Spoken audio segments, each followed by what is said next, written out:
सारस और केकड़े की कहानी। बहुत समय पहले की बात है। एक घने जंगल के बीचों बीच एक बहुत ही सुंदर झील था। उस झील में बहुत सारी मछलियां और केकड़ा भी रहता था। वह सब बहुत खुशी से मिलजुल कर रहते थे। लेकिन हर रोज उस झील के किनारे एक सारस आकर मछलियां पकड़कर अपना पेट पूजा करता था। जब भी सारस झील किनारे आ पहुंचता, तब सारे मछलियों के बीच भागा दौड़ी शुरू हो जाती थी। ऐसे दिन बीतते गए।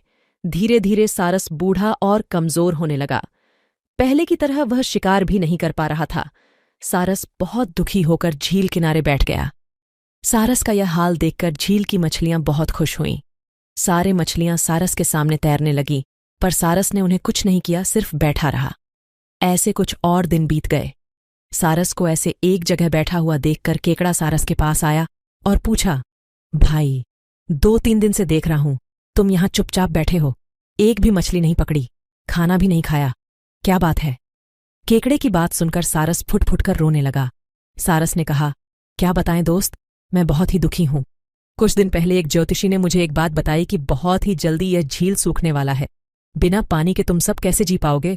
तुम सब मर जाओगे। तुम लोगों की मुझे बहुत चिंता हो रही है, इसलिए मैंने खाना पीना छोड़ दिया।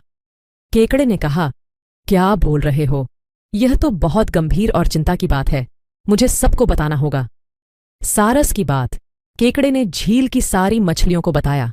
सारी मछलियां और केकड़ा मिलकर सारस के पास गए और बोला, क्या बोल रहे हो, झील सूख जाएगा, तब हम सब कहाँ जाएंगे, क्या करेंगे? कोई तो उपाय होगा ना बचने का। हम सब ने तुमको हमारा दुश्मन समझा, पर तुम तो हमारे दोस्त निकले। हम लोगों के चिंता के कारण तुमने खाना पीना छोड़ दिया। दोस्त, अब तुम ही कोई उपाय बताओ।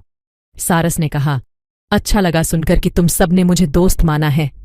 एक उपाय है, कुछ ही दूर पर एक तालाब है। अगर तुम लोग चाहो तो मैं एक एक करके तुम लोगों को वहां छोड़ सकता हूं। सारे मछलियां मान गए और कहा, ठीक है, ठीक है। तालाब में पहुंचाने के लिए अगले दिन से सारस एक एक मछली को अपने चोंच में लेकर जाने लगा। ऐसे कुछ दिन बाद केकड़े की बारी आई। सारस केकड़े को लेकर रवाना हुआ। कुछ दूर जाने के बाद केकड़े ने सारस को पूछा, भाई, यह तालाब और कितना दूर है? केकड़े की बात सुनकर सारस हंसने लगा और कहने लगा, तालाब?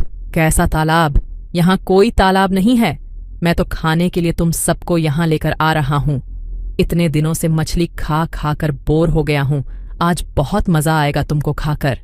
आसपास देखो तुम्हारे सारे दोस्तों की हड्डियां। अब तुम्हारी बारी है। ये बोलकर सारस एक बड़े से पत्थर पर आकर आ बैठा।